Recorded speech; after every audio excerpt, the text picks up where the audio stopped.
2D6 this is professor Vinod Kumar. Emergency చీకటి రోజులు మనకి తెలుసు, ప్రపంచమంతా తెలుసు, భారతదేశము కూడా తెలుసు. ఆ ఎమర్జెన్సీకి నేటికి 50 ఏళ్ళు. ఆ చీకటి రోజుకు 75 జూన్ 25 ఏదైతే ఉందో ఇది మొత్తం భారతదేశ చరిత్రలో ఒక చీకటి రోజుగా చెప్పుకుంటున్నాం.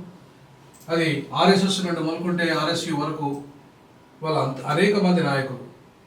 హైదరాబాద్లో అయితే ఎంటీ ఖాన్ మానవకుల నాయకుడు, కేశవరావు జాదవ్ తెలంగాణ ఉద్యమకారుడు, మానవకుల నాయకుడు బండారు దత్తాత్రేయ బీజేపీ నాయకుడు, ఆలయ రాజేంద్ర బీజేపీ నాయకుడు, అలాగే జమాతే ఇస్లామిక్ హిందూ సంస్థలు, తర్వాత అన్ని సంస్థలు ఏ సంస్థలు వదలలేదు. సో అన్ని సంస్థలకు సంబంధించిన వాళ్ళని ఎంతో నిర్బంధంలో పెట్టడమే కాకుండా జీవించే హక్కులు సైతం కాదాల్సిన చరిత్ర ఆ 50 ఏళ్ళ లాఠీ తూటాలకు స్వైరవ్యాహం సాగించి నాటి చీకటి కాలానికి మహానగరమే సాక్షి. పోరాటాన్ని సాధించుకున్న హక్కులన్నీ మృగ్యమైపోయినాయి. ప్రజాస్వామ్యం పరిష్ణార్థకమైపోయింది. 21 నెలల్లో ఈ చీకటి ఆవరించి అందరూ ఉద్యమ నాయకులంతా జైళ్ల పాలైన చరిత్ర. ఆ చరిత్రకే చీకటి సజీవ సాక్ష్యం, ఆ చీకటి నిర్బంధం. కానీ మరో కోణాన్ని కూడా మనం ఇలా చూడాలి. ఎమర్జెన్సీకి మరొక కోణం అదేమిటి? నేనైతే ఎమర్జెన్సీలో మరొక కోణాన్ని కూడా అబ్జర్వ్ చేశాను. అదేమిటంటే ఇవాళ ఎమర్జెన్సీ విధించిన ఎవరైతే నాయకురాలు, మహిళా నాయకురాలు, ముఖ్యంగా బ్రాహ్మణ స్త్రీ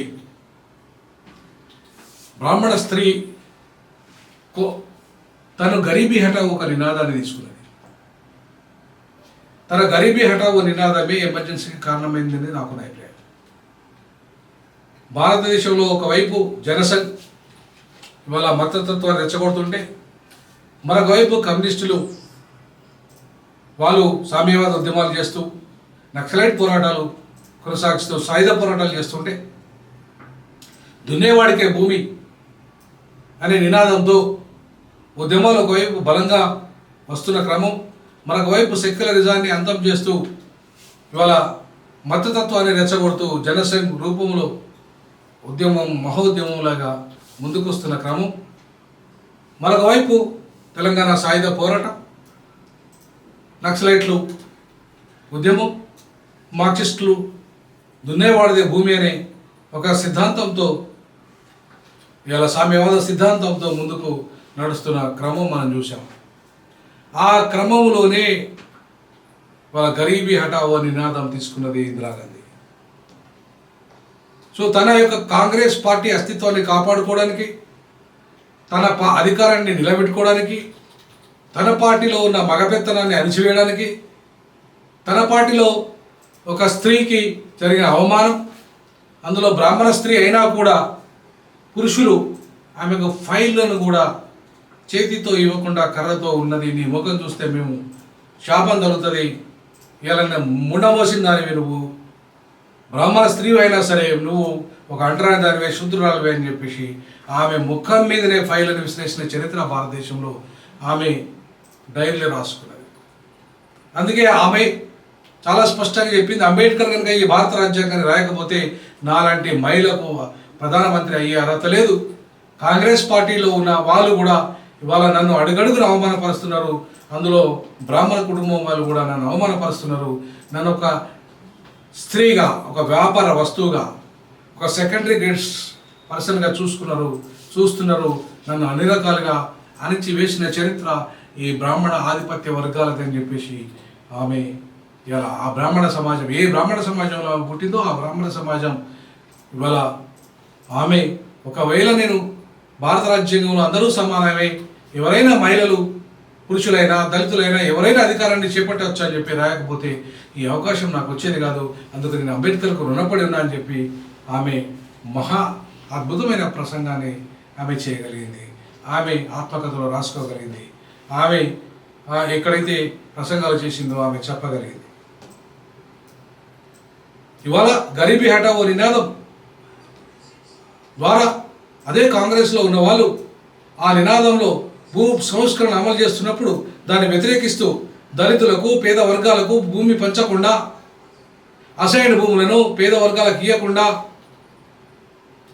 ఒక్కొక్క భూస్వామి దగ్గర 100 ఎకరాలు 1000 ఎకరాలు ఉన్నప్పుడు అందులోకెళ్ళి వాళ్ళంతా కాంగ్రెస్లోనే ఉండి ఆ భూస్వాములంతా ఆధిపత్య వర్గాలంతా తన సొంత పార్టీలో ఉండి తన యొక్క భూ సంస్కరణలు అమలు చేయకుండా అడ్డుపడుతూ సుప్రీంకోర్టు దాకా వెళ్ళి right to fundamental right to property as a fundamental right అని సుప్రీంకోర్టు దాకా వెళ్ళి ఆమె తీసుకొచ్చిన గరీబీ హఠావో నినాదాన్ని భూ సంస్కరణను వ్యతిరేకిస్తూ ఆమె భూ సంస్కరణ చట్టాలని సవాలు చేస్తూ పేదవాళ్లకు భూములు పంచకుండా అడ్డుకున్న చరిత్ర ఎవరిదంటే తన సొంత పార్టీలో ఉన్న భూస్వాములది, బీజేపీ జనసంఘ భూస్వాములది. ఆర్ఎస్యు నుండి మొదలుకుంటే ఆర్ఎస్ఎస్ నుండి మొదలుకుంటే ఆర్ఎస్యు వరకు ఉన్న మొత్తం మగపెత్తనం, బ్రాహ్మణాధిపత్యం, అగ్రకులాధిపత్యం, దోపిడీ కులాల ఆధిపత్యాన్ని సవాలు చేస్తూ భూ సంస్కరణలకు అడ్డుపడుతున్న ఈ వర్గాలన్నింటినీ మగపెత్తనాన్ని సవాలు చేస్తే ఎమర్జెన్సీని విధించి వాళ్ళందరినీ జైలు పాలు చేసి తను అనుకున్న లక్ష్యాన్ని ఏదైతే భూ సంస్కరణలను కోట్లాది ఎకరాలు పంచగలిగిన చరిత్ర అద్భుతంగా ఈ దేశంలో పేద బడుగు బలైన వర్గాలకి భూమి పంచిన చరిత్ర ఒక్కో మహిళ ఎవరన్నా ఉన్నారంటే ఆమె శ్రీమతి ఇందిరాగాంధీ. సో ఆ శ్రీమతి ఇందిరాగాంధీ వల్ల ఇవాళ అంతో ఇంతో భూములన్నీ పేద బడుగు బలైన వర్గాలకు భూమి హక్కు లభించింది.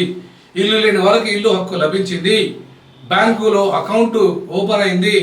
రాజాభరణాలు రద్దు చేసింది. బ్యాంకులను జాతీయం చేసింది.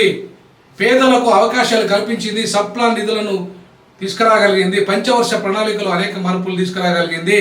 పేద బడుగు బలహీన వర్గాలను ఈ రోజు వరకు కూడా గుర్తుపెట్టుకునే పరిస్థితి. మా అమ్మ సైతం ఇందిరమ్మ ఇల్లును ఇలా మేము పొందగలిగినాము.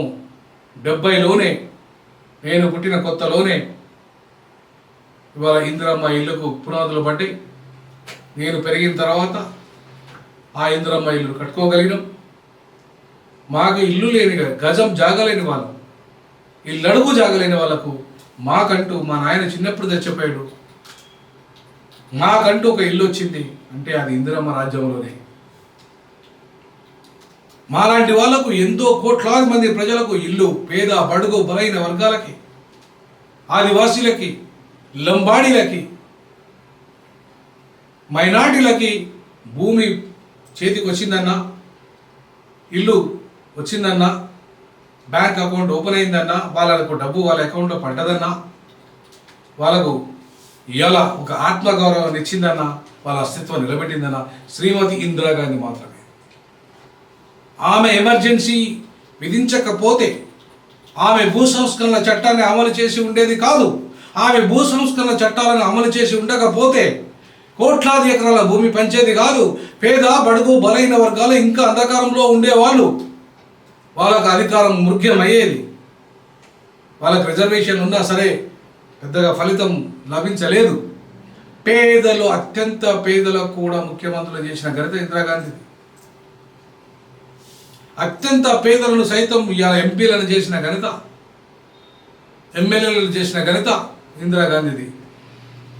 కాన్షీరామ్ గారి కంటే ముందే ఇలా ఈ దేశంలో పేదలు బడుగు బలైన వర్గాల అధికారానికి రాగలిగినట్టే, అస్తిత్వంతో ఉండగలిగినట్టే, ఆత్మగౌరవంతో జీవించగలిగినట్టే అది శ్రీమతి ఇందిరాగాంధీ వల్ల మాత్రమే సాధ్యమైందనే విషయాన్ని ఇప్పటికీ కాంగ్రెస్ నాయకులు గుర్తించలేకపోతున్నారు. కాంగ్రెస్ నాయకులకు నిజంగా ఇందిరాగాంధీ పట్ల చిత్తశుద్ధి ఉంటే అరే చీకటి రోజు కాదరాబాయి వెలుగు రోజు అని చెప్పేటోళ్ళు. ఎమర్జెన్సీ చీకటి రోజు కాదు, పీడిత వర్గాలకు వెలుగు రోజు. ఖచ్చితంగా చెప్పగలను, ఎమర్జెన్సీ పీడిత వర్గాలకు వెలుగు రోజు, చీకటి రోజు కానే కాదు.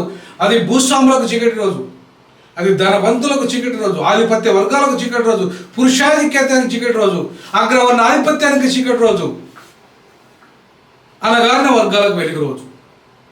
ఎమర్జెన్సీ అగ్రవర్ణ ఆధిపత్య పురుషాధిక్యతకు చీకటి రోజు, అనగారిన వెలుగాలకు వెలుగు రోజు.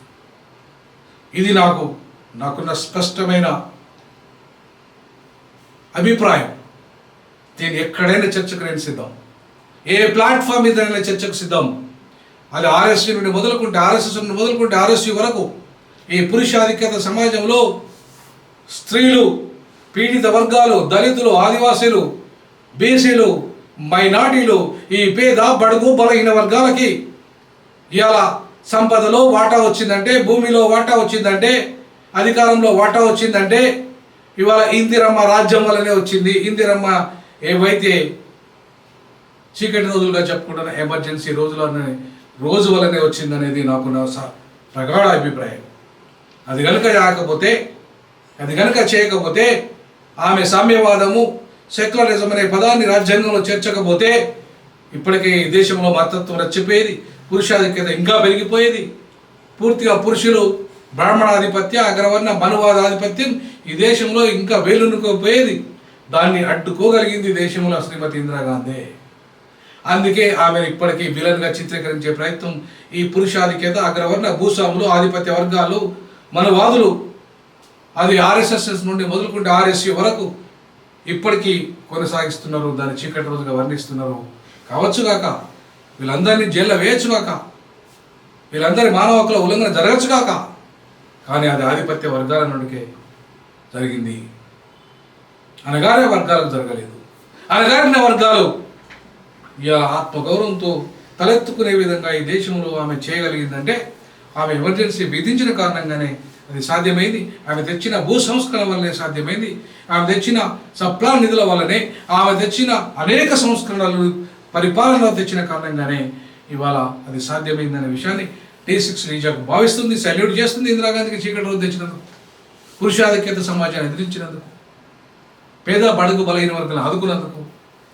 ఖచ్చితంగా దీని మీద మళ్ళీ చర్చ జరగాల్సిందే. 50 ఏళ్ళ తరపున 50 ఏళ్ళ చీకటి రోజులు, ఎమర్జెన్సీ అనే చీకటి రోజు మీద చర్చ జరగాల్సిందే. నేను సిద్ధం, మీరు సిద్ధమా? మీ అభిప్రాయం తెలియాల్సిందిగా T6 రీజాకు భావిస్తుంది. జై భీమ్, జై పులే, జై పేర, జై హింద్.